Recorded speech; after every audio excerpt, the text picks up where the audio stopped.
Welcome to The Hidden Truth. We're still pretty new to YouTube, and we're looking to expand our channel. If you enjoy our videos, please consider sharing them on social media or other UFO communities. Your support means everything to us. We have an exciting announcement. We'll be doing a monthly giveaway.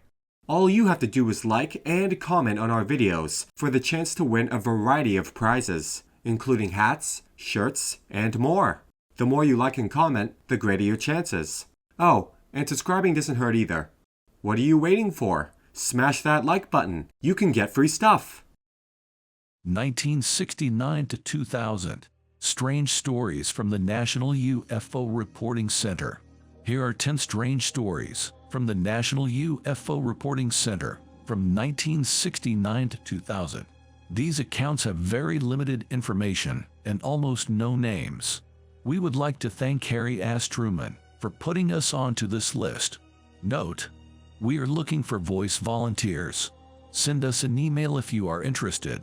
Since its founding in 1974, the National UFO Reporting Center, NUFORC, has served as a non-judgmental hub where you can share, via hotline or written report, any potentially otherworldly experience you've had. The online archive contains thousands of these stories, which range from UFO and alien sightings to other unexplained phenomena. The NUFORC doesn't question the veracity of the reports, and it doesn't always speculate about possible causes, either. In fact, the organization encourages a healthy skepticism about what you read on its site. 1969. Too much hair, too little time.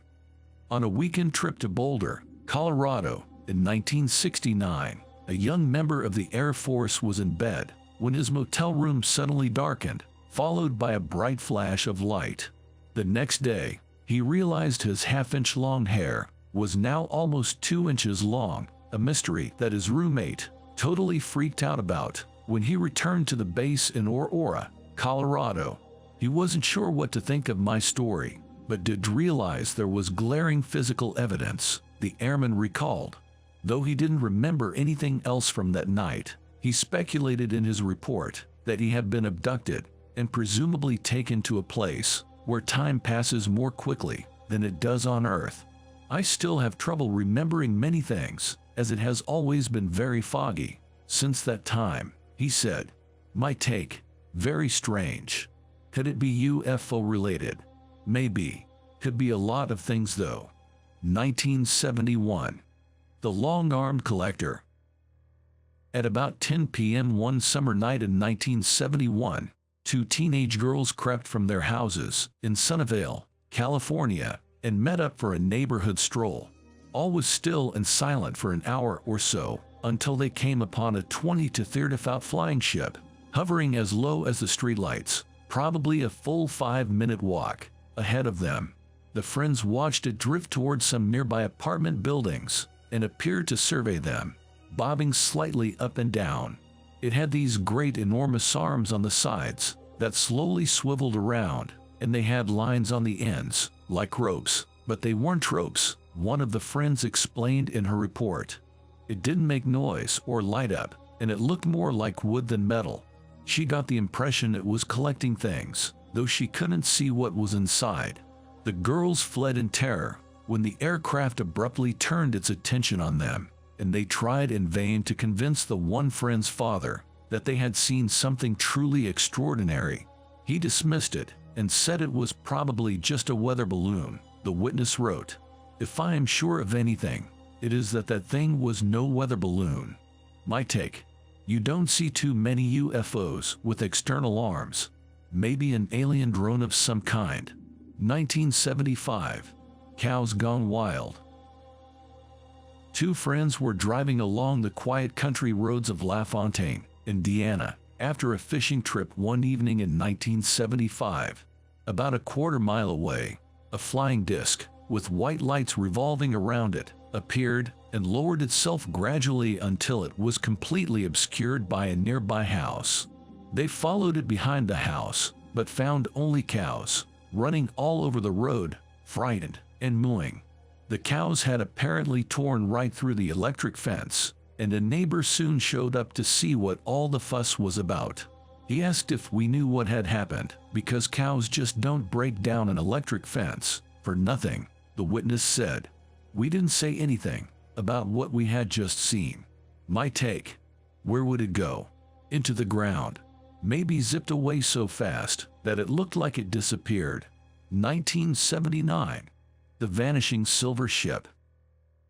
From his front step in Wenatchee, Washington, a man watched a silver triangular aircraft with no discernible fuselage, no wings or other protruding control devices, coast slowly over the tops of 150 feet tall poplar trees. A jetliner could not have stayed airborne at such a sedate rate of speed, he recalled, and this was significantly larger than a Boeing 747. There wasn't much time to wonder about the physics that kept the craft in flight, because it was drifting straight toward Birch Mountain. My immediate thought was that a monstrous crash was imminent, the witness explained, but it never came to pass. Instead, the UFO just disappeared. The NUFORC actually vouched for this particular onlooker. One of two excellent reports from the same witness. They wrote in an note below his report, "We know this witness and have spoken with him on several occasions. He formerly served in the U.S. military and held a high security clearance." My take: probably an alien reproduction vehicle. Most of them are triangular. 1982. The glowing gray nighttime visitor. A man in Leicester, England, awoke one night in 1982 to find a soft light illuminating his room. It was coming from the face of a 4-foot all-gray creature that resembled the classic aliens from 1977's Close Encounters of the Third Kind. The witness, overwhelmed with a feeling of calm and peace, pinched himself several times to make sure he wasn't simply dreaming, and scanned the room in vain for some other explanation. Knowing he'd have a tough time convincing anyone he was telling the truth, he nudged his wife awake so she could bear witness, too. But as soon as she stirred, the room went completely black, and the visitor vanished. "Did I imagine or dream the whole thing?" he wrote in his report. Absolutely, 1,000,000% no. My take: he caught the alien at the beginning or the ending of an abduction event. 1988. The Disembodied Search Beam. Three friends were on their way home from an INXS concert in Pittsburgh when they encountered a ball of light, sweeping a very bright beam of light over the dark road and its surroundings. They promptly pulled over, and two of them exited the car so they could get a better look. The third friend remained in the car, screaming. Though the light resembled a helicopter's search beam, there was no hint of any craft or body emitting the beam, even when it faced away from us. Furthermore, the whole scene was completely silent. They quickly returned to the car when the beam drew closer, and it suddenly darted away and disappeared into the night. When they resumed their journey, the radio played static before cutting out completely. We heard a commentator say, "Further evidence that there is life on Mars," and then it went back to static, the witness reported. My take: I would have said a helicopter, but for the fact that the craft was silent and it disappeared so quickly. 1991. A fiery Hoberman sphere.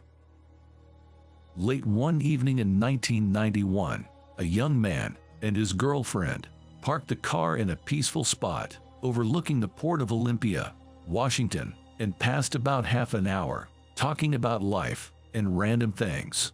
Suddenly, what they thought was one abnormally bright star split into a sphere comprising roughly 20 points of light, much like a Hoberman sphere expands. I found out many years later what a Hoberman sphere is, and just about crapped myself the first time I saw one in motion. Its movement looked so similar, the witness noted, and rotated rapidly before contracting back into a single bright light.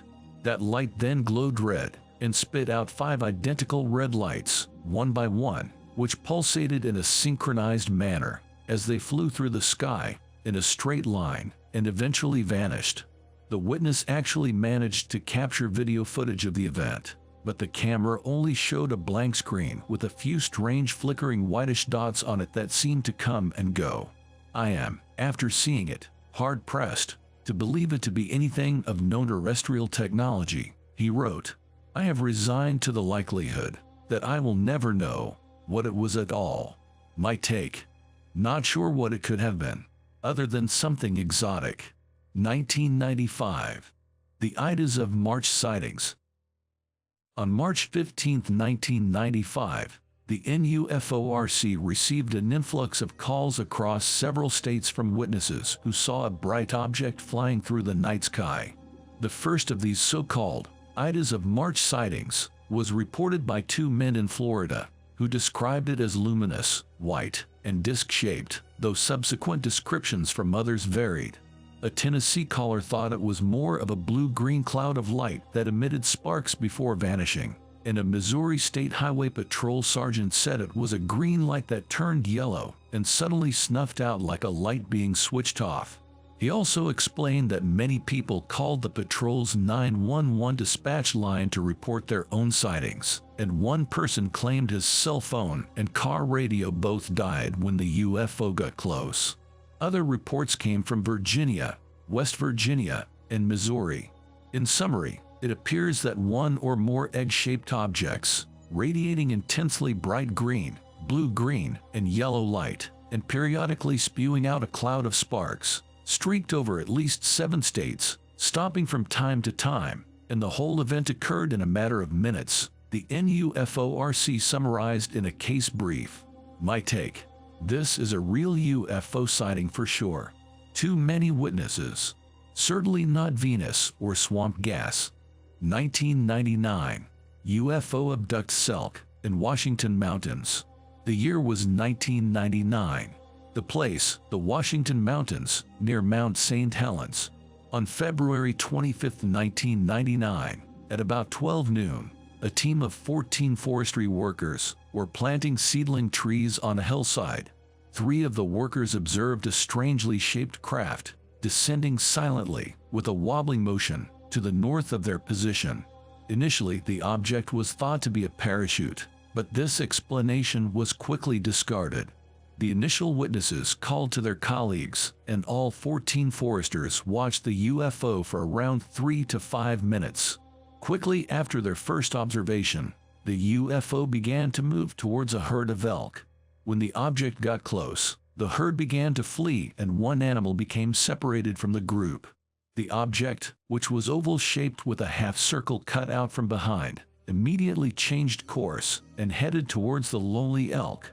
The witnesses reported that at this point, the object quickly moved directly above the lone elk and seemed to lift it off the ground, although no visible means of support of the animal was evident to the observers. The witnesses added that, shortly after lifting the elk off the ground, the object seemed to begin to wobble to a more pronounced degree than it had exhibited earlier. In addition, as the object appeared to increase its altitude, the elk, which was suspended upright below the disc, rotated slowly beneath it and appeared to be getting closer to the ventral surface of the disc. They also commented that the object seemed to increase in size slightly after it had picked up the animal. The object eventually ascended until it could no longer be seen by the witnesses. They assumed that the elk had been taken completely inside the craft, but it appears this was not actually observed. MUFON investigators concluded that the case was not a hoax and classified it as unknown. They felt strongly about the sincerity of the witnesses. I certainly don't have an answer or explanation. My take. The aliens must have been doing science experiments on the local wildlife. 2000. High-flying real estate. Shortly after 4 a.m. one morning, in January 2000, Ed Barton, a police officer in Lebanon, Illinois, heard a dispatch about a strange UFO sighting at a neighboring police station. He looked up and saw the object for himself. 2 extraordinarily bright lights that seemed to merge into one even brighter light. He sped off in the object's direction until it was almost overhead and ballparked its altitude, somewhere between 1,000 and 1,500 feet. It was triangular, with a light on each corner and many more along one end. The object abruptly shot through the sky so fast that Barton concluded it couldn't possibly have been created by humans. Other Illinois residents witnessed it too. A Millstead police officer named Craig Stevens thought it was between 1 and 2 stories tall and perhaps 3 stories long. Highland resident Melvin Knoll also likened it to a house.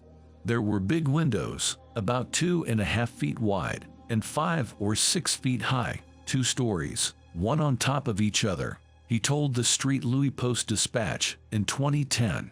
I still believe it was something from another planet. Though a spokesman for the nearby Scott Air Force Base is said to have claimed that the base's radar had been shut off at the time and nobody had seen the UFO, other reports allege that the government was involved. The NUFORC received one report from a highly reliable source who said the Air National Guard jets may have been scrambled to take a look at the object, and several other people even told the NUFORC that federal government employees visited police departments and citizen witnesses to ask that they curtail all their statements to the press. My take: probably an alien reproduction vehicle. Most of them are triangular. Source: Ellen Gutowski at mentalfloss.com.